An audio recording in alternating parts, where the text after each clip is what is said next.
열왕기상입니다. 열왕기상 19장 1절에서 10절까지 말씀을 함께 보겠습니다. 열왕기상 19장 1절에서 10절까지 말씀입니다.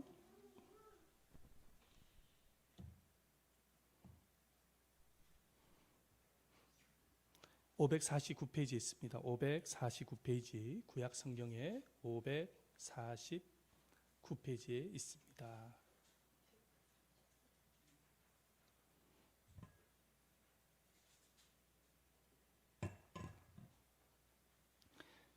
우리 1절에서 10절까지 함께 교독하도록 하겠습니다. 아합이 엘리야가 행한 모든 일과 그가 어떻게 모든 선지자를 칼로 죽였는지를 이세벨에게 말하니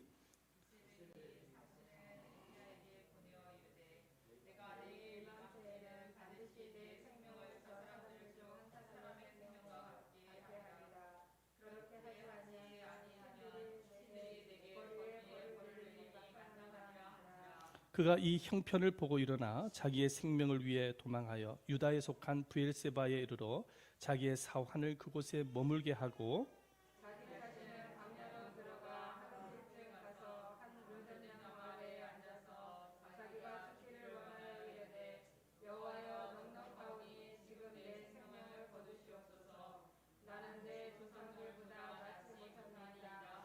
로뎀나무 아래에 누워 자더니 천사가 그를 어루만지며 그에게 이르되 일어나서 먹으라 하는지라.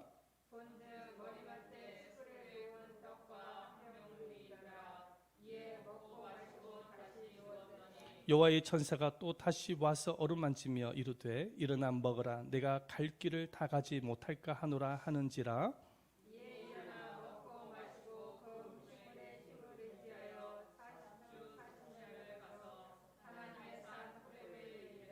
엘리야가 그곳 굴에 들어가 거기서 머물더니 여호와의 말씀이 그에게 임하여 이르시되 엘리야야 내가 어찌하여 여기 있느냐. 그가 대답하되 내가 만군의 하나님 여호와께 열심히 유별하오니 이는 이스라엘 자손이 주의 언약을 버리고 주의 제단을 헐며 칼로 주의 선지자를 죽였음이오며 오직 남았거늘 그들이 내 생명을 찾아 빼앗으려 하나이다. 아멘. 할렐루야. 여러분들 모두에게 큰 은혜가 임하시기를 축원드립니다. 아멘. 미국인이 가장 존경하는 대통령이 에이브라함 링컨입니다. 왜냐하면 남북 전쟁 시에 승리를 거뒀고 그리고 노예 해방 제도라는 큰 업적을 남겼기 때문입니다. 하지만 링컨에 대해서 새롭게 알게 된 것은 링컨은 오랫동안 우울증과 싸웠다고 합니다. 링컨이 우울증을 앓게 되어지는 이유가 뭐냐니까 어렸을 때에 큰 충격적인 사건들을 많이 만났기 때문입니다. 자신이 하나밖에 없는 남동생이 어렸을 때 세상을 떠나게 되어집니다. 그리고 몇 년 후에 어머니가 또 세상을 떠나게 되어집니다. 누나는 결혼을 하게 되어졌는데 결혼을 하고 유산을 하게 되면서 몸관리를 제대로 하지 못해서 또 세상을 떠나게 되어집니다. 사랑하는 애인이 있었는데 앤 루틀리지라는 애인이 있었는데 그 애인이 또 세상을 떠나게 되어집니다. 링컨이 결혼을 하고 난 이후에 두 아들이 있었습니다. 에디와 윌리라는 두 아들이 있었는데 이 두 아들도 세상을 떠나게 되어지는 것입니다. 사랑하는 사람이 세상을 떠나는 것을 보면서 이 링컨의 마음속에 심각한 우울증이 찾아왔습니다. 이 우울증이 얼마나 기뻤던지 링컨이 자주 사용했던 말이 있었는데 그 말이 뭐냐? 자살하고 싶다라는 말을 많이 했다고 합니다. 죽고 싶다라는 것입니다. 그의 친구 변호사였던 스튜어트라는 변호사 친구가 있었는데 그 친구가 링컨에 대해서 뭐라고 소개를 하냐니까 대책 없는 우울증 환자라고 소개를 한 바 있습니다. 대책 없는 우울증 환자였다라는 것입니다. 그리고 이 지금 책을 여러분들 지금 잠시 보고 있는데요. 링컨의 우울증을 쓴 조슈아 울프 생크라는 사람이 기록을 하고 있지만은 이 링컨이 우울증이 깊었는데 이 우울증을 싸워서 이길 수 있었던 그 힘에 대해서 소개를 하고 있습니다. 그 힘이 뭐냐니까는 바로 기도와 성경이었다라고 소개를 하는 가운데 있습니다. 어쨌든 간에 이 링컨은 우울증이 깊은 사람이었지만은 이 우울증과 잘 싸워서 이겼기 때문에 미국인으로부터 존경을 받는 대통령, 역사적인 대통령이 될 수가 있었던 것입니다. 그런데 우울증은 링컨에게만 있는 것이 아니라 오늘 현대를 살아가고 있는 대부분의 사람들의 마음속에 존재하고 있는 것을 보게 되어집니다. 한국보건의료연구원의 발표에 의하면 평생 한 번이라도 우울증을 앓게 되어진 사람이 5.6%, 그러니까는 한 200만 명 정도가 되어진다고 합니다.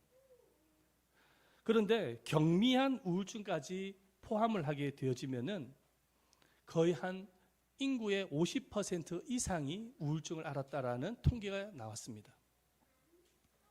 문제는 이 우울증의 증세가 세대를 초월해서 10대, 20대 젊은 학생들에게까지도 나타나고 있다는 것입니다. 그래서 요즘 학생들 가운데 우울증을 앓고 있는 학생들 가운데서 이 정신적인 고통을 이겨나가기 위해서 술과 마약을 하는 학생도 있습니다. 그리고 이 우울증을 이기지 못해서 극단적인 선택을 하는 학생들도 종종 보게 되어집니다. 작년 우리나라 자살자의 수가 12,174명이었다고 합니다. 하루에 34명이 자살을 하는 것입니다. 45분에 1명꼴로 자살을 하고 있는 것입니다. 그래서 OECD 국가 가운데서 자살을 가장 많이 하는 나라가 대한민국입니다.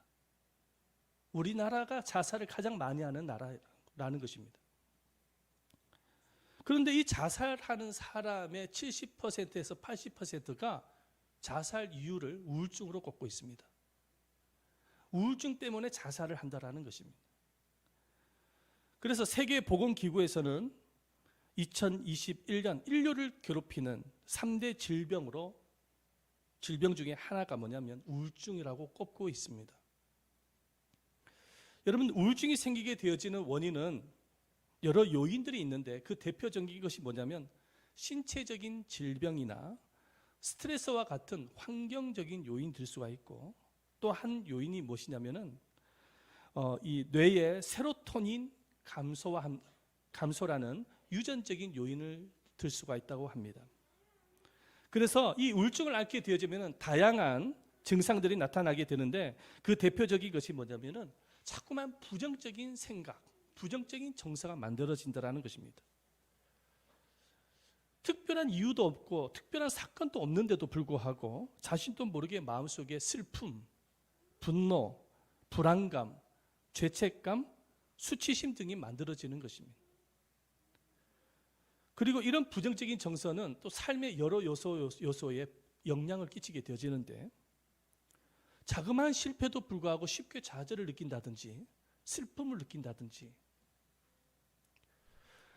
아니면 미래에 대해서 불안감을 느끼게 된다든지, 미래에 대해서 왠지 모르게 자꾸만 걱정하고 근심을 많이 하게 되어진다든지,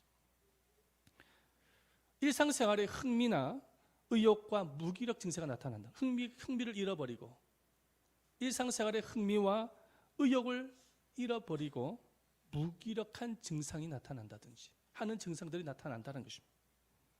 그래서 일상생활을 제대로 할 수가 없는 것이죠. 가정생활도 불가능하고 직장생활도 불가능하고 학업생활도 원만하지 못하는 것입니다. 이렇게 원만한 생활을 하지 못하고 계속해서 슬픔과 절망이 많다 보니까는 결국은 극단적인 선택을 불러오게 되어지는 결과를 초래하게 되어졌다는 것입니다. 이 우울증은 신체적으로도 영향을 미치게 되어지는데, 이 불면증과 같은 수면장애, 그리고 식욕상실이나 성장애를 유발한다고 합니다. 자, 그렇다면 우리는 주님의 자녀로서 질문을 할 수가 있습니다. 믿음의 자녀에게도 그렇다면 우울증을 가질 수가 있게 되어지는가? 주의 자녀에게도 우울증이 생기는가? 우리가 그렇게 질문을 할 수가 있는 것이죠. 자, 그런데 여러분, 우리가 성경을 통해서 살펴보겠지만은 여러분, 목사에게도 권사에게도 집사에게도 오랫동안 교회를 다녔던 믿음의 성도들에게도 우울증을 가질 수가 있다라는 것입니다. 이 사실을 오늘 본문에 등장하는 기도의 사람 엘리야 선지자를 통해서 우리가 찾아볼 수가 있는 것입니다. 여러분, 엘리야 선지자는 누굽니까? 아마 잘 아실 것입니다. 갈멜산에서 850명이나 되는 바알과 아세라 선지자와 영적 싸움에서 승리를 했던 사람입니다. 이스라엘에 3년 6개월 동안 비가 내리지 않았을 때 엘리야가 기도를 하니까는 하나님께서 하늘문을 열어주셔서 소낙비를 내리게 해주셨습니다. 사르밧 과부의 집에 기근으로 인해서 양식이 떨어졌을 때 엘리야가 그 사르밧 과부의 집에서 축복 기도를 하니까 통에 가루가 떨어지지 아니하고 기름병에 기름이 떨어지지 아니하는 기적을 하나님께서 허락하셨습니다. 이렇게 기도를 할 때 하나님께서 응답해 주시고 기적을 많이 나타냈던 믿음의 사람, 하나님의 사람, 능력의 사람이 바로 엘리야였습니다. 자, 그런데 여러분, 이 엘리야에게도 심각한 우울증을 앓게 되어진 것을 보게 되십니다. 그 말씀이 바로 우리가 오늘 읽었던 4절 말씀에 잘 기록이 되어 있습니다. 우리 4절 말씀을 함께 읽어보도록 하겠습니다. 4절입니다. 시작. 자기 자신은 광야로 들어가 하루길쯤 가서 한 로뎀 나무 아래에 앉아서 자기가 죽기를 원하여 이르되 여호와여 넉넉하오니 지금 내 생명을 거두시옵소서. 나는 내 조상들보다 낫지 못하나이다 하고, 오늘 이 말씀에 보니까는 광야에 들어가서 로뎀 나무 밑에서 죽기를 구하고 있습니다. 그리고 잠을 청하고 있습니다. 정신장애 진단 및 통계 편람이라는 것이 있습니다. 여기 심리학을 공부하는 분들, 심리학과를 전공하는 사람들은 잘 알고 있는데 DSM-5라는 통계가 있습니다. 그 우울증을 진단하는 기준치인데요. 먹지도 않고 잠만 자면서 죽기를 구하고 있는 이 엘리야의 모습은 완전한 우울증 증세라고 나오고 있습니다. 여러분, 엘리야가 이렇게 심각한 우울증을 앓게 되어진 이유가 무엇일까요? 이유가 뭐냐면은 바알 숭배자였던 이세벨이라는 사람으로부터 목숨의 위협을 받았기 때문입니다. 엘리야가 갈멜산에서 그 850명이나 되는 선지자들과 싸워서 승리를 한 이후에 그 850명이 되는 선지자를 처형을 합니다. 이 사실을 알게 되어진 바알 숭배자였던 이세벨, 이 이세벨이 누구냐니까는 이스라엘의 왕의 부인입니다. 영부인 거 영부인, 상당한 권력을 갖고 있는 사람이죠. 자기가 존경하고 숭배했던 바알 선지자를 엘리야가 처형했다는 사실을 듣고 이 이세벨이 엘리야를 죽이러 달렸던 것입니다. 그래서 이 이세벨이 엘리야에게 사신을 보내서 당장 너의 목을 취하겠다라고 사신을 보내니까는 이 엘리야가 두려움에 휩쓸려 가지고 광야로 도망을 가게 되신 것입니다. 우리 열왕기상 19장 2절 말씀 함께 읽어보도록 하겠습니다. 열왕기상 19장 2절입니다. 시작. 이세벨이 사신을 엘리야에게 보내어 이르되 내가 내일 이맘때에는 반드시 내 생명을 저 사람들 중에 한 사람의 생명과 같게 하리라. 그렇게 하지 아니하면 신들이 내게 벌 위에 벌을 내림이 마땅하니라 한지라. 이세벨이 엘리야를 죽이려고 하자, 엘리야를 죽이려고 하자 엘리야의 마음속에 두려움이 찾아와서 광야로 도망하게 되어진 것이죠. 이것이 바로 인간의 연약함입니다.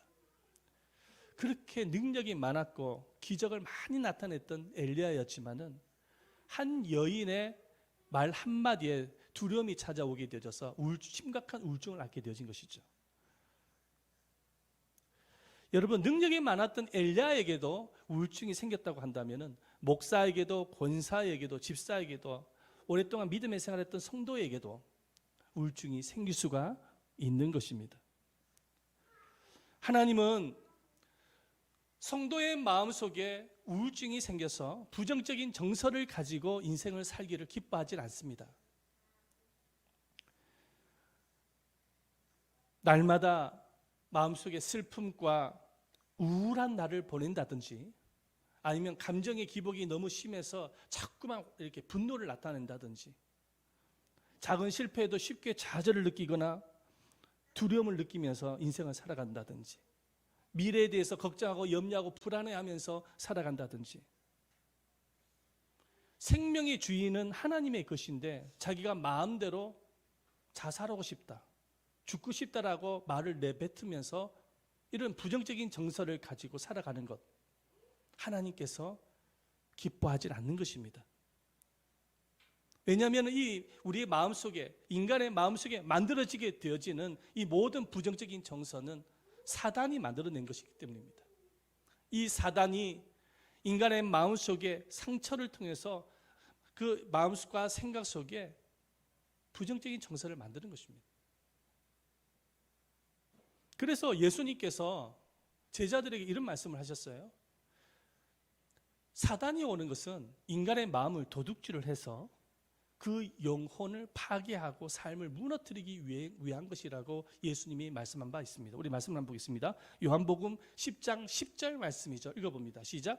도둑이 오는 것은 도둑질하고 죽이고 멸망시키려는 것뿐이요, 내가 온 것은 양으로 생명을 얻게 하고 더 풍성히 얻게 하려는 것이라. 이 도둑이라는 것은 바로 사단을 말하는 것입니다. 우리는 하나님의 것인데 사단이 와서 마음을 도둑질한다는 거예요. 그래서 마음속에 우울증을 심어놓고 우리의 영혼을 죽인다는 것입니다. 우리 생명을 파괴한다는 거예요. 멸망의 길로 인도한다는 것입니다. 그러나 예수님께서 이 세상에 오신 것은 양으로 생명을 얻게 하고 더 풍성히 얻게 하기 위해서 오셨다고 말씀하고 있습니다. 예수님이 오셔서 우리의 마음속에 있는 상처를 치료해 주시고 우리의 영혼을 살려주신다는 것입니다. 자, 그렇다면 여러분, 이 우울증을 치료하기 위해서는 어떻게 해야 하는 것일까요? 오늘 이 본문의 말씀을 통해서 우리는, 하나님은 우리에게 세 가지 치료법을 제시하고 있습니다. 오늘 이 치료법을 가슴에 새기면서 여러분들의 삶에 꼭 적용하시기를 예수님의 이름으로 축원드립니다. 자, 세 가지 치료법을 하나님께서 우리에게 제시하고 계세요. 첫 번째, 다 같이 한번 따라 보십시다. 시작. 먹고 자고 운동하라. 네, 먹고 자고 운동을 해야 된다는 것입니다. 자, 엘리야는 지금 로뎀 나무 밑에서 굶어 죽기 위해서 잠만 자고 있는 상태였습니다. 자, 그런데 하나님께서 천사를 보냅니다. 천사를 보내서 이 천사가 자고 있는 엘리야를 깨워서 숯불에 구운 떡과 물을 먹이는 것입니다. 그것도 한 차례가 아니라 두 차례 먹이십니다. 우리 5절 말씀 읽어봅니다. 시작.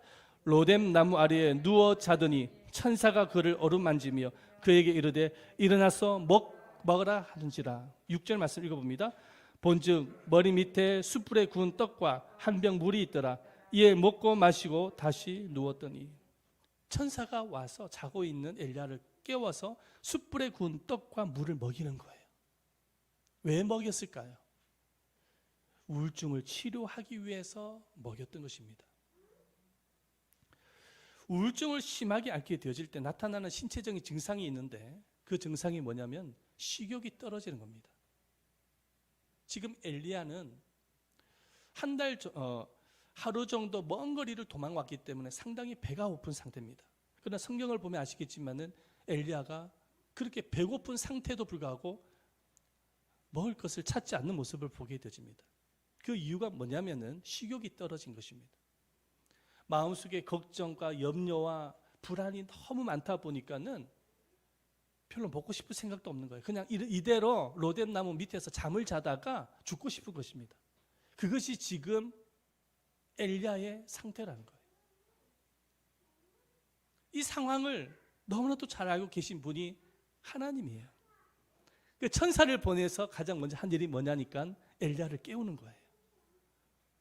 그래서 양식을 먹이십니다. 그것도 두 차례나.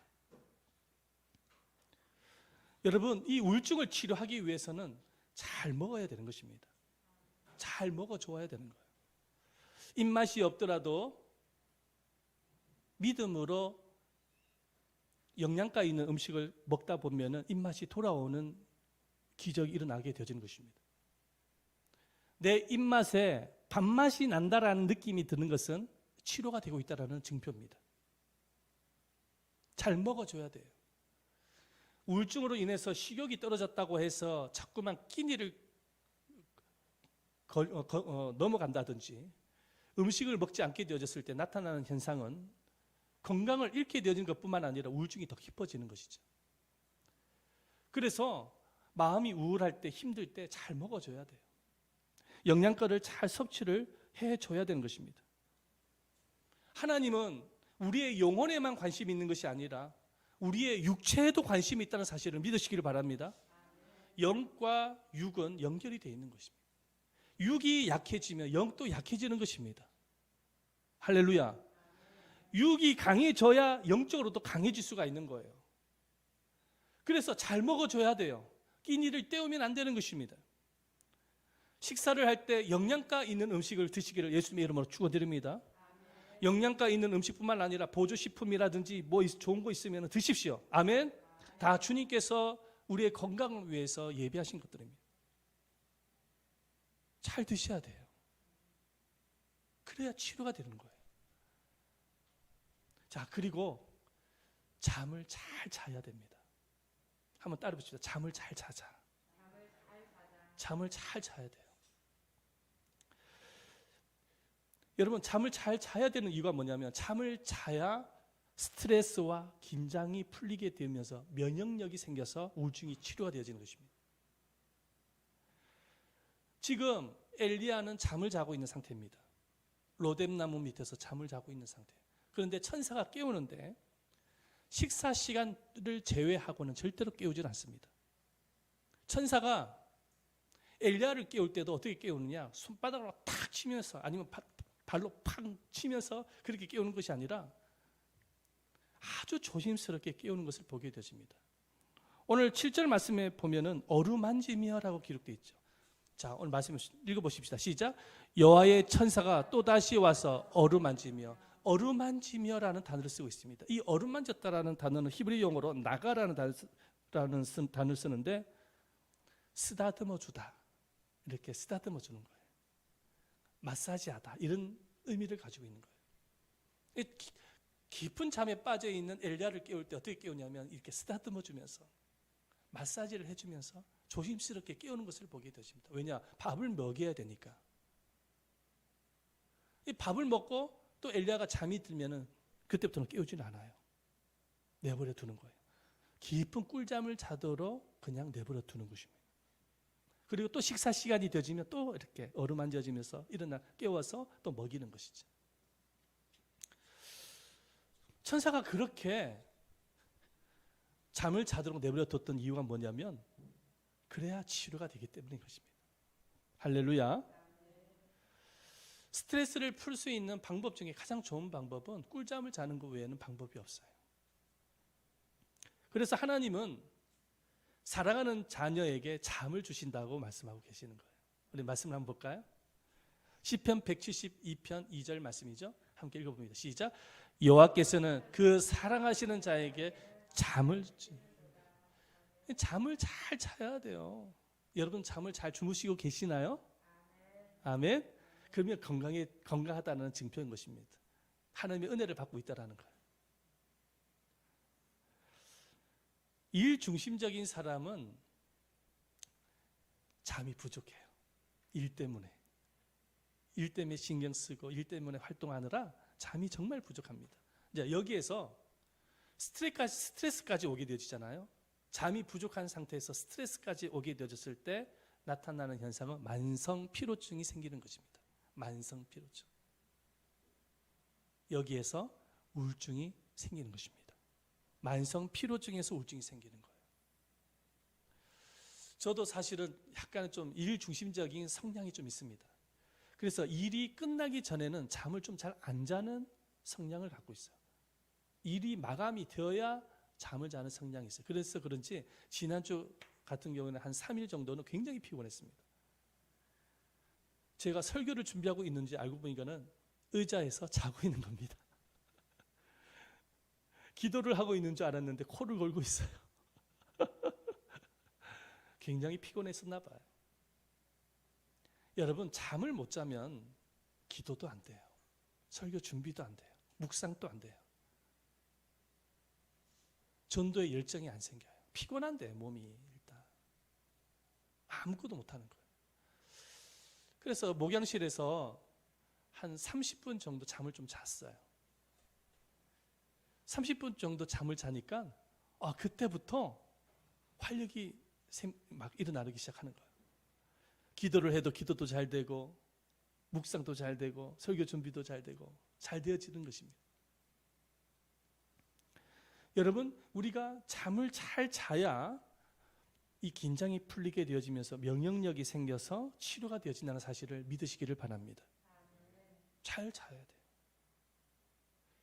그래서 우울증을 치료하기 위해서는 육신의 치료가 필요한데 그 육신의 치료가 뭐냐? 따라해보십시다. 먹고 자고 운동하자. 운동을 해야 돼요.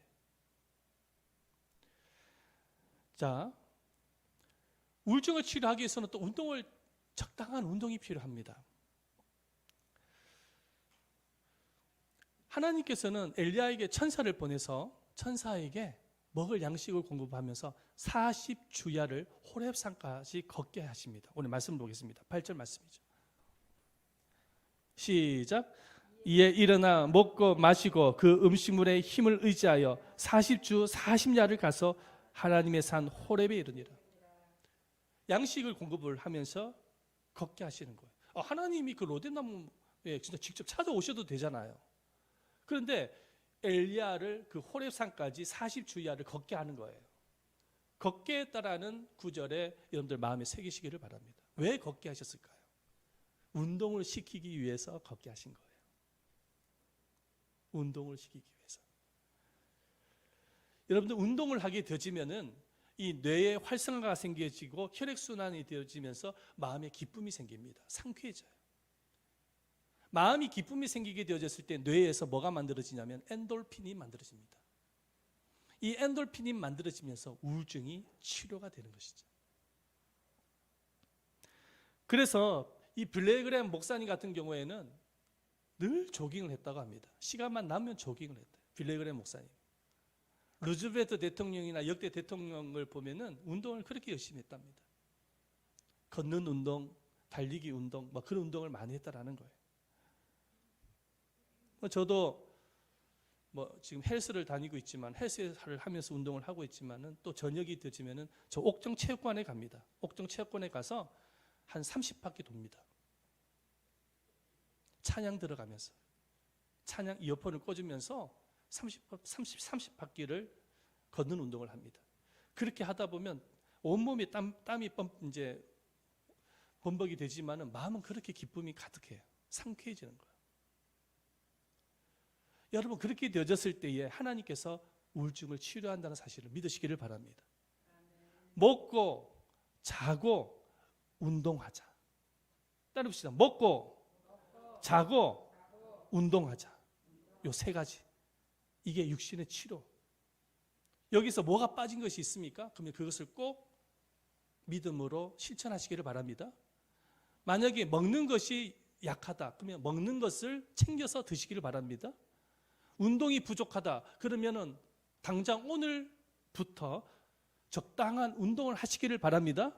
그냥 내버려 두면 안 돼요. 몸을. 할렐루야. 잠이 부족하다. 그렇다면 운동을 하고 난 이후에 잠을 자기 위해서 노력을 하시기를 바랍니다. 잠이 안 온다. 수면제를 드셔서라도 잠을 꼭 주무십시오. 아멘. 먹고 자고 운동하자라는 것입니다. 자, 우울증을 치료하기 위해서 두 번째가 하나님께서 치료법을 주셨습니다. 다 같이 한번 읽어보겠습니다. 시작. 주님과 대화하며 음성을 들어라. 이게 영적 치료인데요. 두 번째 치료 방법이 뭐냐니까 하나님과 대화하면서 음성을 듣는 것입니다. 우울증을 치료하기 위해서는 먹고 자고 운동하는 이런 육신의 치료만으로는 부족합니다. 이보다 더 중요한 것이 있는데 그것이 뭐냐면 주님과 대화를 나누면서 하나님의 음성을 들으면서 내 마음의 상처가 치료가 되어져야 돼요. 스트레스가 치료가 되어져야 돼요. 할렐루야. 그래서 하나님이 엘리야를 어디로 부르십니까? 호렙산 동굴로 부르시는 거예요. 호렙산 동굴로 왜 부르셨냐니까 그 호렙산 동굴에서 엘리야와 대화를 나누고 싶은 거예요. 그리고 하나님의 말씀을 들려주고 싶었던 것입니다. 그래서 엘리야가 호렙산 동굴에 딱 도착을 하니까는 하나님께서 묻습니다. 질문부터 하십니다. 엘리야야, 너가 어찌하여 이곳에 와 있느냐? 자, 9절 말씀 읽어봅니다. 시작. 엘리야가 그곳 굴에 들어가 거기서 머물더니 여호와의 말씀이 그에게 임하여 이르시되 엘리야야, 내가 어찌하여 여기 있느냐? 여기 엘리야야, 내가 어찌하여 여기 왔느냐? 이렇게 질문을 하시는 거예요. 하나님이 먼저 질문을 하신 거예요. 뭐 하나님이 몰라서 질문했겠습니까? 뭐 다 알고 계시면서도 불구하고 질문을 던지신 것입니다. 왜 질문하셨을까요? 엘리야와 대화를 나누고 싶은 거예요. 하나님께서 엘리야에게 질문을 던지니까 엘리야는 대답을 할 수밖에 없는 것이죠. 여기 왜 왔는지 대답을 할 수밖에 없는 거 아닙니까? 엘리야가 대답을 하는데 마음속에 그 모든 고통과 괴로움과 슬픔과 그 아픔의 사건에 대해서 쏟아내기 시작합니다. 그때부터 하나님 앞에 쏟아내기 시작을 해요. 그게 10절 말씀입니다. 읽어봅니다. 10절 시작. 그가 대답하되 내가 만군의 하나님 여호와께 열심히 유별하오니 이는 이스라엘 자손이 주의 언약을 버리고 주의 제단을 헐며 칼로 주의 선지자들을 죽였으며 오직 나만 남았거늘 그들이 내 생명을 찾아 빼앗으려 하나이다. 엘리야는 그렇게 마음속에 모든 슬픔과 아픔과 고통을 쏟아내기 시작을 한 거예요. 이렇게 고백을 하는 거야. 하나님, 내가 주님을 위해서 얼마나 열심히 사역을 하는지 잘 알고 계시죠? 그런데 이세벨이라는 이 여자가 우상 숭배자인데 이스라엘에 있는 선지자들 모두를 다 죽이고 선지자는 자기만 남았다라는 거예요. 홀로 남았다라는 거예요. 그런데 나의 생명까지도 취하려고 합니다. 그래서 너무 두렵습니다. 괴롭습니다. 억울합니다. 앞으로 이스라엘의 운명은 어떻게 되겠습니까? 우상 숭배로 가득한 이 이스라엘의 운명이 멸망하지 않겠습니까? 그래서 절망이 가득합니다. 좌절이 되어집니다. 그러면서 마음속에 그 응어리졌던 그 마음과 괴로움과 슬픔과 그 아픔의 마음을 쏟아내기 시작하는 거예요. 울면서 그 호렙산 동굴 안에서 말이죠. 펑펑 울면서 쏟아내기 시작하는 거예요. 그렇게 막 쏟아내고 있는데 이제 하나님의 반응이 나타납니다. 갑자기 바람이 확 불더니 바위가 깨집니다.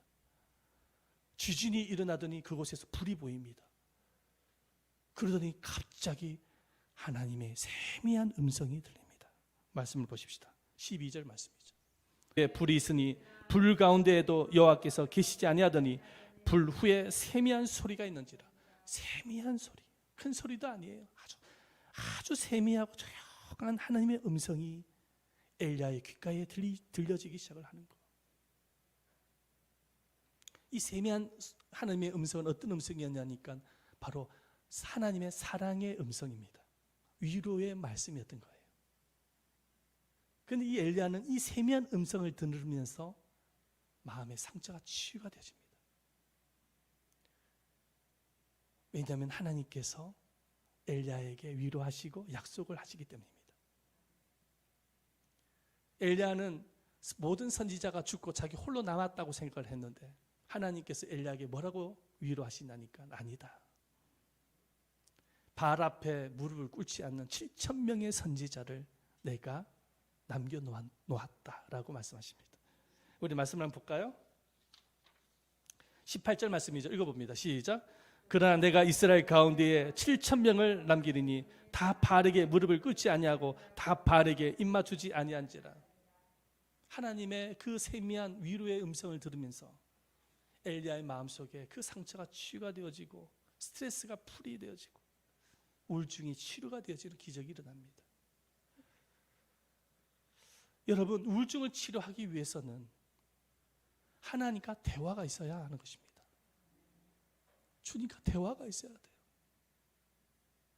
주님께 나와서 여러분들의 가슴 속에 뭉쳐있는 그 괴로운 마음을 쏟아내셔야 돼요. 그거를 여러분 안고 있으면 안 됩니다.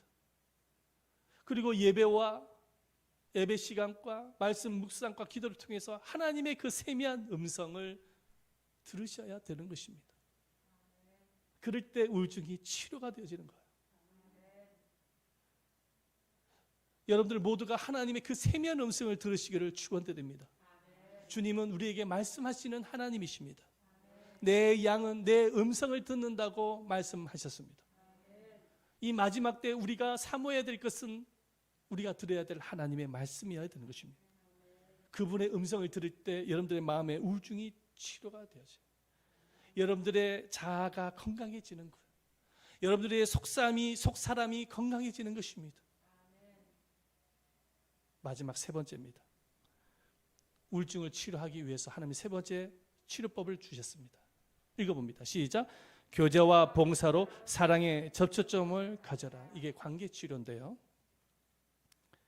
자, 하나님께서는 엘리야와 집 호렙산 동굴에서 대화를 나누십니다. 자, 그런데 대화를 끝나고 난 이후에 하나님은 엘리야를 호렙산 동굴에 혼자 남아두도록 내버려 두질 않습니다. 엘리야에게 사람이 있는 곳으로 보냅니다. 사람이 있는 곳으로 가게 해서 사역을 감당하게 하십니다. 그래서 이 엘리야는 다메섹에 가서 하사엘에게 기름 부음의 사역을 하고, 그리고 임시의 아들 에후에게도 가서 기름 부음의 사역을 하고, 엘리사라는 사람에게 찾아가서 기름 부음의 사역을 하면서 자신의 제자를 삼습니다. 그 말씀이 15절에서 17절 말씀에 기록이 되어 있습니다. 자, 우리 다 같이 한번 읽어볼까요? 네, 우리 성경을 한번 보겠습니다. 15절에서 17절. 15절에서 17절입니다. 다 같이 한 목소리로 읽어봅니다. 15절에서 17절 시작. 여호와께서 그에게 이르시되 너는 내 길을 돌이켜 광야를 통하여 다메섹으로 갔어. 이르거든 하사엘에게 기름을 부어 와람의 왕이 되게 하고, 너는 또 님시의 아들 에후에게 기름을 부어 이스라엘의 왕이 되게 하고, 또 아베무올라 사밧의 아들 엘리사에게 기름을 부어 너를 대신하여 선지자가 되게 하라. 아멘. 하나님께서 이 엘리야를 왜 사람의 있는 곳으로 가서 사역을 하게 하셨을까요? 물론 사역의 뜻도 있었지만, 사역을 감당할 수 있는 목적도 있었지만 또 다른 목적이 있는 거예요. 그 목적이 뭐냐면 엘리야의 우울증을 치료하기 위해서 사람이 있는 곳으로 보낸 것입니다. 왜냐하면 이 우울증을 치료하기 위해서는 이 사랑의 접촉점이 필요하기 때문인 것입니다. 만약에 이 엘리야가 그 호렙산 동굴에 남아 있었다고 하면 우울증이 완전히 치료가 되지 않았을 거예요. 그러나 사람이 있는 곳으로 가서 사랑의 접촉점을 하나님께서 만나게 하신 거예요. 하나님께서 엘리야가 로뎀나무 밑에서 잠을 자고 있었을 때 천사를 보낸 이유도 사실은 우울증을 치료하기 위한 목적을 갖고 있었던 것입니다. 아마 또 천사는 사람의 모양을 갖고 있었을 것입니다. 이 천사가 가서 먹을 것을 이렇게 공급을 해주고 마사지를 해주는 가운데서 사랑의 접촉점을 경험을 하게 한 거예요. 그래서 이 엘리야의 우울증이 치료가 되어진 거예요. 마찬가지인 것입니다. 우울증이 치료가 되기 위해서는 혼자 있으면 안 돼요. 따뜻한 사랑의 접촉점이 필요합니다. 그래서 남편은 아내에게, 아내는 남편에게 마사지를 좀 해줄 수 있어야 돼요. 집안에서 마사지, 몸을 이렇게 만져준다든지. 그리고 육신적으로 뿐만 아니라 마음의 마사지도 필요합니다. 서로 사랑하고 위로하면서 마음의 마사지도 필요한 거예요. 교회 성도는 성도들과의 관계와 교제를 통해서 마사지가 필요합니다. 육신적으로 마사지를 해줄 수는 없지만은 마음적으로 마사지를 해줄 수 있잖아요. 서로 위로해주고 격려해주고 서로 기도해주면서 사랑의 어떤 접촉점이 필요한 것입니다. 그래서 교회 모임이 그렇게 중요한 거예요. 우리가 예배로 모였다고는 하지만은 우리가 서로 사랑의 접촉점을 만들기 위해서 교회에서 모임을 가는 것입니다. 교회 모임을 하면서 우울증이 치료가 되어지는 거예요. 교회에서 봉사를 하는 가운데서도 우울증이 치료가 되어집니다. 왜냐하면 성도들과 함께 연합을 해서 봉사를 하는 가운데 사랑의 접촉점을 만들기 때문인 것이죠.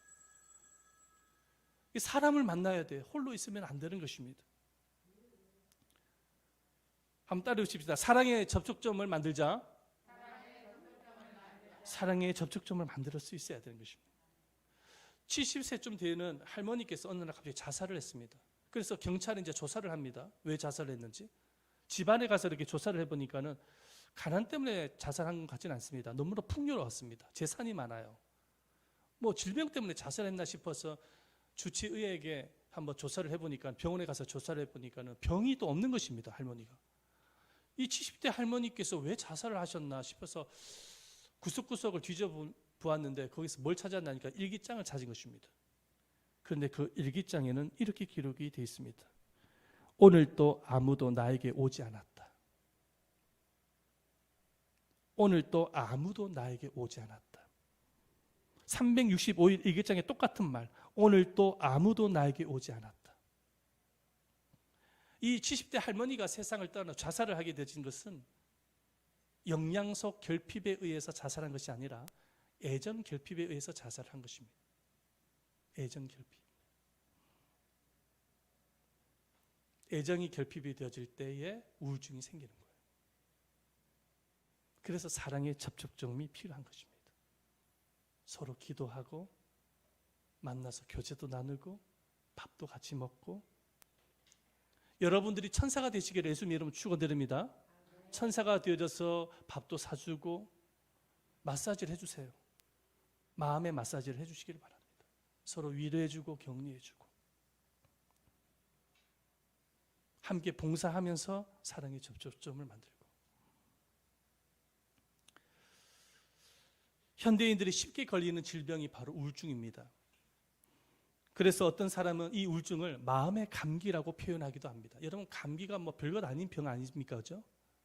약 먹으면 나으니까. 그러나 이 감기를 오랫동안 방치를 하게 되면 폐렴과 독감에 걸려서 사망하게 되어질 수 있습니다. 우울증도 마찬가지인 거예요. 우울증도 방치를 하게 되면 나중에 이것이 더 큰 질병으로 전이가 되어지는 것입니다. 나중에는 자살이라는 끔찍한 일도 일어날 수가 있는 것이죠. 그래서 하나님은 이렇게 우울증으로 인한 어떤 부정적인 정서를 가지고 인생을 살아가기를 기뻐하지 않습니다. 하나님은 우리 모두가 다 건강하게 인생을 살아가기를 원하시는 것입니다. 그래서 하나님 우리에게 치료법을 분명히 주셨습니다. 우리가 잘 먹고 잘 자고 적당한 운동을 할 때, 날마다 주님과 대화를 나누면서 주님의 음성을 들을 때, 또 성도들과 함께 사랑의 접촉점을 만들면서 서로 교제하고 사랑을 나눌 때, 여러분들 우울증이 치료가 된다는 사실을 믿으시기를 바랍니다. 하나님께서 우리에게 이 치료법을 가르쳐 주셨는데 우리가 정말로 순종함으로 인해서 우리의 인생이 보다 더 건강하고 행복한 인생이 되시기를 바랍니다. 그래서 건강하여서 살아생전 우리가 하나님께 영광이 되어지고 주님의 복음을 위해서, 주님의 나라를 위해서 쓰임받는 여러분들 되시기를 예수님의 이름으로 축원드립니다. 아멘. 기도하겠습니다. 우리 한번 기도할 때, 살아계신 아버지 하나님, 현대인들 마음속에 우울증이 있습니다. 하나님, 우울증으로 인해서 부정적인 정서를 가지게 되어져서 이 부정적인